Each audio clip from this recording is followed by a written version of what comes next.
Salut à tous et à toutes, c'est Seth, et aujourd'hui on se retrouve pour parler du trailer de la série Avatar, le dernier maître de l'air par Netflix, sorti il y a quelques jours. Alors pour ceux qui ne connaîtraient pas, la série est une adaptation de la série animée du même nom, racontant l'histoire de Aang, jeune avatar, maître des 4 éléments, et de ses amis Katara, une maître de l'eau, et Sokka, son frère, dans leur quête pour sauver le monde de l'impitoyable nation du feu et restaurer l'équilibre des éléments. Bon, pour être franc, quand la série avait été annoncée, je ne croyais absolument pas au projet. Avatar a été, comme pour beaucoup je suppose, un dessin animé très présent dans mon enfance. C'était même l'un des quelques programmes que mon père regardait avec moi. Quand ça commençait, je l'appelais et il venait s'asseoir à côté de moi pour regarder. En grandissant, je me suis rendu compte que c'était un programme que j'adorais petit et que je pouvais redécouvrir grand. Des thématiques, des dialogues, des situations, il y a des trucs que je comprenais en grandissant. Pour moi, Avatar est vraiment une œuvre complète. Il y a de l'action, de l'humour, des chara-design cool, des personnages bien écrits et qui évoluent, une direction artistique pour laquelle j'ai vraiment beaucoup d'affection et qui n'a pas à rougir de ce que l'on peut voir aujourd'hui. J'ajouterais également un univers plutôt bien construit. Tous ces points ont fait que je n'étais pas serein concernant cette adaptation, surtout quand on voit le niveau des adaptations Netflix à cette époque. Mais j'avoue que One Piece a quelque peu changé mon point de vue là-dessus. S'ils ont réussi à bien retranscrire l'univers coloré d'Oda, ils devraient pouvoir s'en sortir avec Avatar, non ? Eh ben, franchement, je trouve le trailer pas trop mal dans son ensemble. Visuellement, ça a l'air magnifique. Regardez-moi cette ville, qui m'a l'air d'être Omashu, la ville du roi Blumi. Alors oui, avant de me lancer, on va faire un truc. Avatar, ça date dans ma mémoire. Alors si jamais je me plante sur un truc, ne me lâchez pas sur la place publique, ce sera gentil. Je disais donc que le style de la ville me fait beaucoup penser à la ville de Bumi, Omashu. Mais il y a aussi un petit côté Minas Tirith dans Le Seigneur des Anneaux. On voit aussi le trône du Seigneur du Feu. J'avoue que ça fait plaisir de le voir aussi bien fait en vrai. Et le plan avec Aang emprisonné dans le glacier est vraiment, mais vraiment beau. J'ai hâte de voir les scènes. Si la plupart des décors bénéficient de cette qualité, ce serait déjà un très bon point.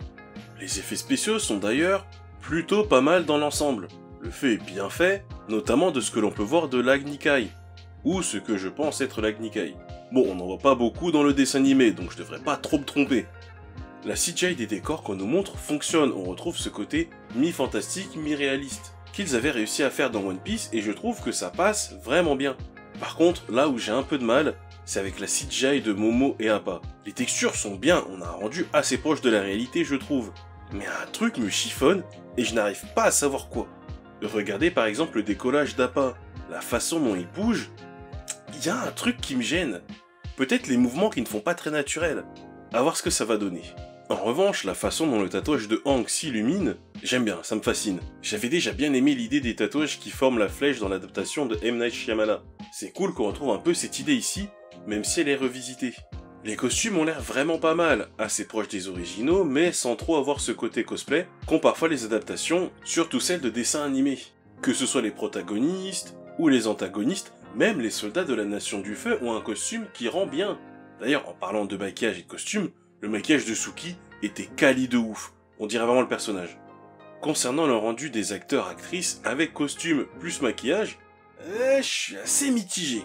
Pour Aang, je trouve le visage de Gordon Cormier, son acteur, un peu trop sérieux, mais je suis curieux de voir le résultat. Pour Katara, les traits de l'actrice passent bien, même si j'ai du mal à retrouver la vibe de la Katara du dessin animé. Comme pour Aang, j'attends d'en voir plus pour me faire mon avis. Sokka. Alors, je veux pas manquer de respect à l'acteur, ça se trouve, il va être excellent niveau personnalité, mais en attendant, niveau physique, il y a zéro ressemblance. Walou, nada, Kechi.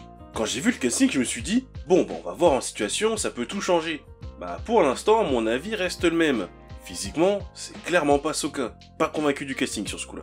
Pour Zuko, je trouve que Dallas Liu a une tête un peu ronde par rapport au personnage.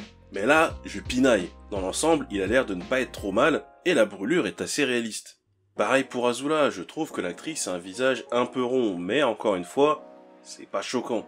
J'attends juste de voir si elle sera capable de retranscrire la folie du personnage, son côté sadique. Alors par contre, on peut dire ce qu'on veut sur les personnages que je viens de citer, mais bordel, Hiro et Ozai sont juste incroyables.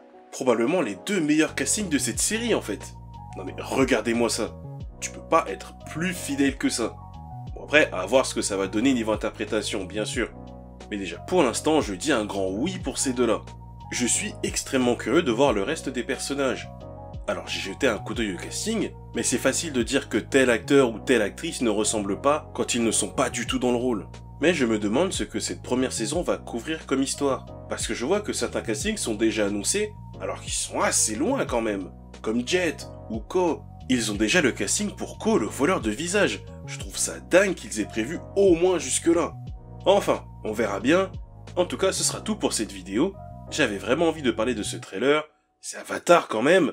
Je pouvais pas passer à côté. Merci donc d'avoir suivi cette vidéo. N'hésitez pas à me dire en commentaire ce que vous avez pensé de ce trailer. Mettez un pouce en l'air, ça fait toujours plaisir. N'oubliez pas d'activer la cloche lorsque vous vous abonnez, vous recevrez une notification lors des prochaines sorties de vidéos. Vous pouvez également me rejoindre sur Twitter, je poste régulièrement des trucs en lien avec l'actualité geek. Et je vous dis à bientôt pour une nouvelle vidéo. Ciao les geeks!